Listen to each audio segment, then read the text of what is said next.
Chapter 2. Emma was just finishing wrapping the bandages when the door of the clinic swung open. Deputy Jennings and Sheriff Johnson stepped in, supporting a dark-haired man between them. Blood ran from a hole in the skin above his clavicle. "Pa!" Emma hollered for her father and then turned to the men, pointing them to the cot in the front room. "Who is he?" she asked as her father thundered into the room. "A bounty hunter. He was trying to apprehend Frank Monroe when he was shot." "Emma, get me a wet rag," her father said as he crouched in front of the cot. "I can't see the wound through all the blood." Emma grabbed a clean towel and soaked it in the wash basin. After giving it a quick wring out, she hurried it over to her father. He began wiping away the dried blood and cleaning out the wound. The unconscious man moaned, but his eyes remained closed. Emma bit her lip as she watched the blood continue to pour out of the hole. Having grown up watching and helping her father, she wasn't squeamish about injuries, but watching people die was something she would never get used to. She didn't know if his wound was fatal, but gunshot wounds often were. "Can you pick him up?" her father asked. "I need to see if the bullet exited the other side." The two men did as he asked, and Emma peered over their shoulders.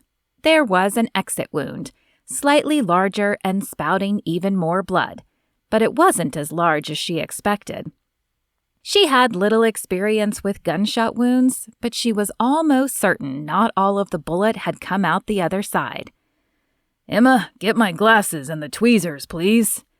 Emma hurried over to the desk and grabbed his glasses off the top, then opened the drawer to find the tweezers, returning quickly with both. Her father put the glasses on and peered closer to the wound before taking the tweezers and poking inside the wound. A few metal fragments dropped onto the bed beside the man. Her father made another pass, but this time the metal instrument returned empty. "I'm afraid there are more fragments," he said, shaking his head sadly, "but I can't see them. The best I can do now is stitch him up and hope for the best." "And pray," Deputy Jennings added. Her father nodded and motioned for Emma to grab the needle and thread. She sent up a silent prayer for the unknown man as she did. After splashing a little alcohol on the wound, her father began to stitch, first the entrance and then the exit wound. If the man survived, he would have quite the scar. He was lucky the bullet had hit where it had. Any further down and it would have shattered his clavicle. A little to the left and it would have torn open his neck. Somehow the bullet had managed to slice cleanly through only flesh, missing both muscles and bones. "I'm afraid that's all I can do for him," her father said as he finished. Emma handed him a clean towel to wipe his hands on.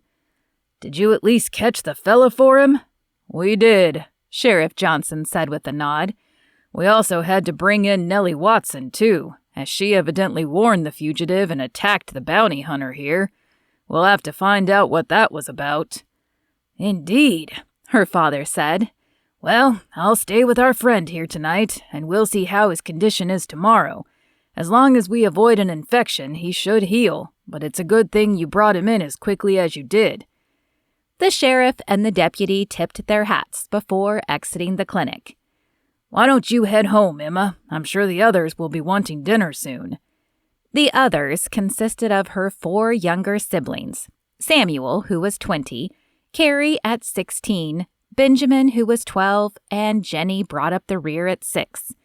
It had been Jenny's birth that had taken their mother, and Emma had stepped in to be the mothering role. It was probably one reason why she wanted children of her own so badly. Carrie was old enough now to be taking on the homestead responsibilities. In fact, she had taken over when Emma married, but after Joseph died and Emma moved back home, Carrie had let Emma take over cooking dinner and putting Jenny to bed again. "Okay, Pa, let me just soak these towels so the blood doesn't stain." Emma gathered the bloody cloths and dumped them in the wash basin. Hopefully, the soak overnight would remove the blood and she could scrub them in the morning. "Will you be home at all tonight, Pa?" "No, I'll probably stay with him tonight. I don't know if he'll make it through the night, and no man should die alone. You can take my place tomorrow, and I'll get some sleep then." "Okay, Pa." Emma hugged him and planted a quick kiss on his cheek. "See you in the morning." The sun was just dropping below the buildings as Emma exited the clinic. Normally, she loved the red, orange, and purple that colored the West Texas sky like a vivid painting. Some days, she would spend her time pondering the greatness of God to create such a beautiful tapestry of colors. But tonight, her attention was consumed by the unknown man. Who was he? Did he have a family waiting for him somewhere? The thought of him dying in this town where no one seemed to know who he was saddened her. Emma thought back to the night Joseph had told her he was taking a job with the Rangers. "Why do you have to go?" she asked. "It's my duty," Joseph said. "When I signed up with the Rangers, it wasn't just to protect the town I live in. It was to be available for service whenever needed. This time they need my help rounding up a dangerous man. He's robbed and tortured dozens of people. Those people need my help." Emma bit her lip. She knew his ranger position was important to him, but they'd only been married a month, and now he was leaving.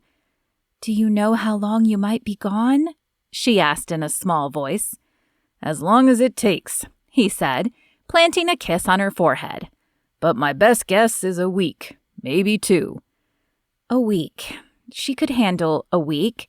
The day would keep her busy with cleaning and sewing.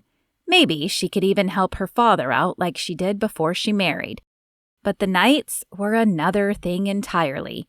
She'd be alone in the house, but she would be brave. For Joseph. She pasted what she hoped was a brave smile on her face. "Okay, be safe and remember that I love you." "I love you too." The week had turned into nearly 2, and Emma had lain awake each of those nights, wondering if he would ever come home. And then her worst nightmare had come true, and the night had come when she'd received word that he would never return home. Was there a woman somewhere right now worrying as Emma had back then? "Hi, Emma. I hope you don't mind, but I started dinner," Carrie said, when Emma entered the house a few minutes later. While one day she hoped to have her own house again, for now Emma enjoyed living right on the edge of town. It allowed her to walk to her father's clinic without having to bother with a horse. "Of course I don't mind. You're welcome to make dinner any day you'd like." Emma smiled at her younger sister. "You are an amazing cook." "Well, I'm not as good as you," Carrie said, blushing and dropping her head. "But you had Ma around a little longer to learn from." Emma wrapped her arm around the girl, a younger version of herself with long blonde hair and green eyes. "I'm sorry you didn't have Ma as long as I did, but you are just as good a cook as I am, maybe even better." "Emma!" Jenny's excited voice echoed through the small house, and a moment later the girl appeared, her dark hair flying behind her. Jenny was the spitting image of their mother, with her brown hair and blue eyes. While Emma couldn't fault her for it, seeing Jenny always pulled at Emma's heartstrings and made her miss their mother more. "Hi, Jenny Bean," Emma said, squatting down to hug the girl. "I'm not a bean," Jenny said, laughing. Though this was a nightly game with them, Jenny never seemed to tire of it. "You're not?" Emma feigned surprise. "No, I'm a girl." Jenny put her little hands on her hips and turned her nose up in the air. "Well, be a good girl and go call your brothers in for supper."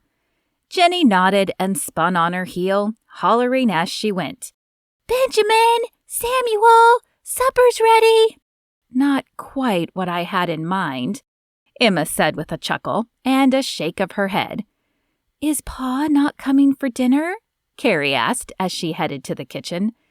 "No, there was an altercation at the saloon tonight and a man was shot. Pa is staying to watch him and be there in case he passes in the night." Carrie's hand flew to her mouth and her eyes grew large and round. "Oh, how awful!" Emma nodded. "It is, and I keep wondering if he has family out there somewhere wondering where he is. Did it remind you of Joseph? Carrie asked as she pulled dishes from the cupboard. A sad smile played across Emma's lips. It did, but then a lot of things remind me of Joseph. Do you think you'll ever marry again? Carrie asked in a soft voice as she dished up the stew. Maybe one day, Emma said, taking the full bowls to the table. If God sends me the right man. Her heart would always belong to Joseph, but she couldn't deny the desire to have a family of her own.